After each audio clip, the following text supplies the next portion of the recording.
자, 안녕하세요. 박성필입니다. 자, 오늘 엔캠 보도록 하겠습니다. 자, 최근 분기 보고서 공시가 있었고 적자 전환, 특히 파생상품 부채 5천억 이슈로 시간에 급락했었던 해프닝이 있었는데 보시면 현 주가는 더 오르고 있습니다. 그죠? 3일 연속. 자, 이제 대부분의 주주들이 이 부분을 알고 있습니다. 5천억 파생상품 부채는 실질적인 빚이 아닌 회계장부상 기재되는 것 뿐이다. 악재의 이유가 아니다. 이게 악재였다는 것은 잘못된 해석이었지만 리스크라고 생각했던 것이 리스크가 아니게 되면서 해소된 부분도 없지 않아 있습니다. 자, 근데 현 주가 상승의 근본적인 이유는 못 되고요. 재무는 어쨌거나 파생상품 부채를 제외하더라도 적자인데 왜 주가가 더 오르는가? 이유를 알아야겠죠. 자, 그래서 오늘 엔캠이 왜 오르는지 그 이유를 자세히 뜯어보도록 하겠습니다. 자, 영상 시청 전에 구독과 좋아요 부탁드리겠습니다. 자, 최근 실적 추이입니다. 자, 작년 4분기 실적이고요. 직전 분기 실적인 23년 4분기 실적, 그리고 현재 실적입니다. 자, 이렇게 정리된 것을 보면 매출액은 직전 분기 대비 실적에서는 증가했고 영업이익도 증가했습니다. 근데 전년 동기 대비 실적을 보면은 매출액과 영업이익이 크게 감소했습니다. 자, 근데 주가는 왜 오르고 있느냐? 그건 국가별 판매 비율과 그것에 입각한 매출 가이던스를 보면 알 수 있습니다. 자, 국가별 판매 비율은 전 분기에 비해서 미국향 수주가 크게 늘었습니다. 중국은 다소 감소했지만 지금 전기차 시장에서 중요한 건 당연히 미국이죠. 인플레 감축법이나 FEOC 규정안이나 미국에게는 유리하고 중국에게는 불리하게 작용할 테니까요. 그래서 미국 판매 비율이 높아지는 것은 긍정적인 신호입니다. 특히 얼티엄 셀즈를 중심으로 26년 미국 매출 24년 대비 약 340% 성장 전망이라는 분석이 나왔습니다. 얼티엄 셀즈를 통해서 1, 2 공장 같은 경우에는 사실상 엔캠이 전액 공급을 독점하고 있고 24년부터 GM 계열사의 이제 SUV와 픽업 트럭의 EV 모델들이 출시하게 되기 때문에 북미향 수주는 더 증가하게 되고, 그리고 이제 테슬라 같은 경우에도 가까운 미래에 탑재될 4680 배터리 있죠. 이 4680 배터리 관련해서 셀을 공급하는 기업들이 먼저 있을 겁니다. 얘네들이 먼저 전해액을 공급받는 게 순서이기 때문에 수주가 점점 늘어날 것으로 예측이 되는 겁니다. LG 엔솔이나 SK온이나 테슬라형 배터리를 공급하는 기업들이 주요 고객사이기 때문에 전해액의 수요가 증가하고 거래처인 엔캠은 그 수혜를 고스란히 받아낼 가능성이 높은 거죠. 자, 누구나 확인할 수 있는 객관적인 지표로 설명이 됐기 때문에 허황된 꿈 같은 게 아닌 엔캠의 캐파 증설에 따라서 실현되고 있는 점유율, 판매 실적을 나타낸 것이기에 이 지표들을 봤을 때 작년 동기 대비 영업이익이 감소한 그런 내용보다는 인플레 감축법 수혜와 근접한 북미향 판매량 증가 등 긍정적인 측면이 더 돋보인다고 할 수 있겠습니다. 자, 좀 더 세부적으로 뜯어서 매출 가이던스를 보면 이렇습니다.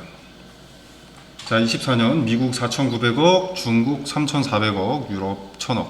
자, 지금 1분기가 지났고 462억인데, 자, 하반기 갈수록 이건 개선되기 때문에 대략 2분기에 플러스 1,000억, 3분기에 플러스 1,500억, 4분기에 플러스 2,000억 정도로 예측하는 듯 합니다. 자, 그리고 이제 25년 매출 전망치는 미국 1.3조, 중국 8,500억, 유럽 3,300억. 그 다음에인 26년에는 미국 2조, 중국 2조, 유럽 8,000억. 자, 그래서 결론적으로 보면 미국 매출이 24년 4,900억에서 2조까지 성장한다라고 보는 것이고, 중국도 24년 8,500억에서 2조까지 무시하지 못할 어마어마한 성장을 예측한다는 것입니다.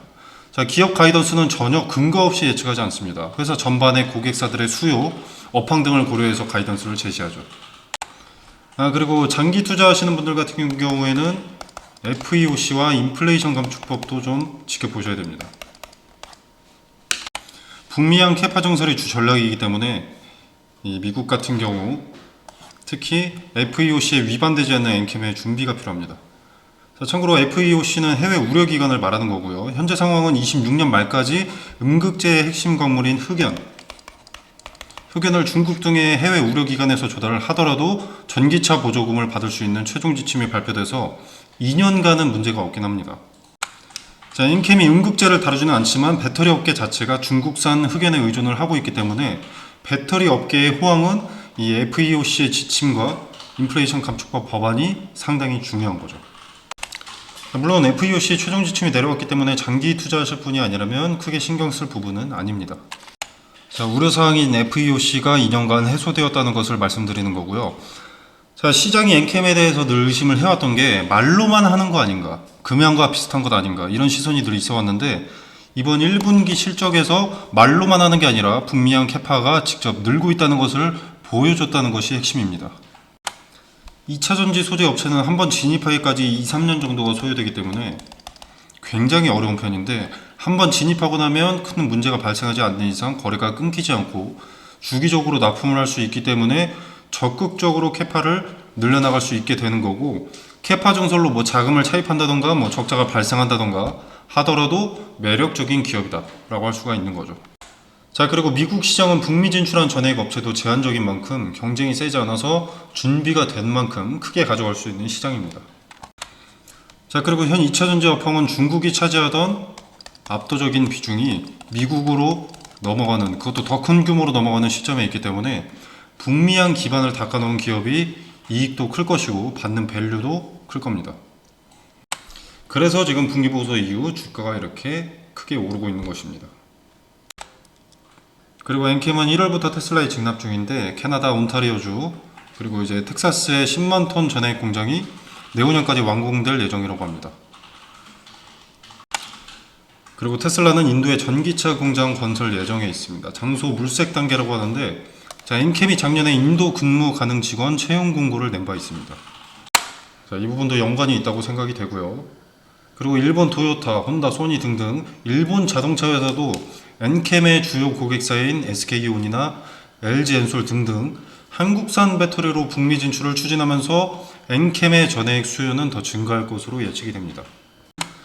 자, 이제 차트도 보면 제가 이전 영상에서 의미 있는 기준점이 되는 자리들은 메모를 하고 꼭 지켜봐야 된다. 그 기준점에서 지지가 되는지, 지지가 됐을 때 거래가 동반됐는지 파악하면 매수 타점으로서 유효하다, 매수의 근거로 삼을 수 있다고 했었는데, 자, 이때는 여기에 지지받고 거래가 동반돼서 반등했습니다. 그리고 여기도 마찬가지죠. 지지받고 거래가 동반돼서 반등했다. 뭐 제가 맞췄다 이런 걸 자랑하고 싶은 게 아니라 의미 있는 기준점은 수익에 큰 영향을 준다는 것을 강조하고 싶은 겁니다. 자, 기준점들은 지지의 근거, 매수의 근거로 삼을 수 있었지만 저항으로 뒀을 때는 매도 타점의 근거가 될 수 있습니다. 자, 금일 차트를 보면 이제 좀 윗꼬리가 길게 달렸죠. 약간 이런 형태인데, 엔캠의 주가 현 주소가 현재까지의 데이터상 고점 부근에 위치하긴 하죠. 자, 그렇기 때문에 매도세가 나오는 것은 당연한 것인데, 자, 매동을 한번 같이 보면 개인들은 팔고 있고 외인이 그걸 받고 있습니다. 외인이 물량을 흡수한 거죠. 윗골이 달린 게 개인들의 이 매도 때문에 빠졌으나 이것을 외인들이 흡수해서 결국 양봉으로 마감을 한 것입니다. 자, 그리고 이 윗꼬리만큼의 매물을 지금 소화를 해 놓은 것이기 때문에 상승의 제한이 다소 적어진 상태라고 볼 수 있겠고, 자, 그리고 지금 이 윗꼬리만큼의 이 매물을 소화해 놓은 것이기 때문에 상승의 제한이 다소 적어진 상태라고 볼 수 있습니다. 미리 저항벽을 없애 놓은 거죠.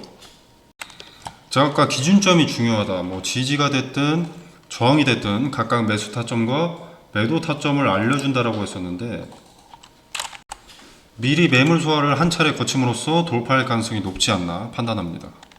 자, 내일 추가적으로 요 34만원대 구간에 이제 물량 테스트가 있지 않을까 판단이 되고요.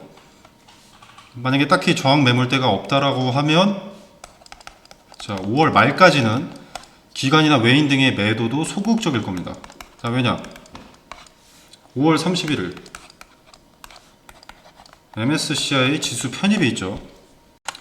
자, 5월 31일에 지수에 반영되고 이제 6월 3일부터 효력이 발생하는데, 자, 이때 패시브 자금의 유입이 있을 겁니다. 패시브 자금은 MSCI 지수를 추종하는 펀드나 ETF들은 의무적으로 일정 비율만큼 매수를 해야 되는 겁니다. 쉽게 말하면 MSCI 지수를 추종하는 펀드가 있다고 하면 새로 편입되는 종목에 한해서 얘네는 강제로 매수를 해야 되는 겁니다.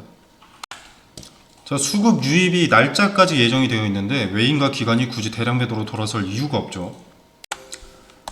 자, 물론 이 패시브 자금의 영향으로 주가가 상승한 이후에는 시세 차익을 노리고 외인과 기관의 대량 매도가 있을 것으로 예측이 됩니다.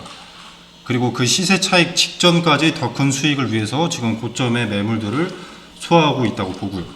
자, 그래서 매도 타점과 그 기준점에 대한 근거가 상당히 중요한 겁니다. 여러분도 단기 고점의 외인과 기관보다 한 발 빨리 매도 타점에 대한 근거를 파악해서 시세 차익을 남기고 이후에 매도세로 약간의 기간 조정, 가격 조정이 이루어질 때 조금 더 낮은 가격의 재매수를 진행하게 된다면 수익은 수익대로 내 주머니에 챙겨가면서 물량도 간소하고 평단도 낮출 수 있는 기회가 된다고 봅니다. 카톡방에서 따로 자세한 매도 타점과 그 근거에 대해서 디테일을 설명드리도록 하겠습니다. 자, 그리고 뉴스 같은 경우에도 단순 전달이 아닌 뉴스가 엔캠의 주가에 어떤 영향을 줄 수 있는지 분석을 통해 접근하실 수 있도록 내용 공유하도록 하겠습니다. 기업의 가치가 높다지만 가만히 있으면 수익이 줄어듭니다. 외인의 최근 동향과 MSCI 지수 편입이라는 이벤트는 앞으로 단기간에 외인의 행보를 알 수 있는 좋은 힌트이기 때문에 이것을 이용하시길 바라겠습니다. 자, 카톡방 참여 방법은 영상 설명란에 보시면 더보기 버튼이 있습니다. 이 버튼을 누르시면 카톡방 링크가 기재가 되어 있고요. 자, 이 공간 안에서 제공되는 정보는 일체의 금전을 요구하지 않습니다. 자유롭게 참여하셔서 투자에 도움이 되기를 바라겠습니다.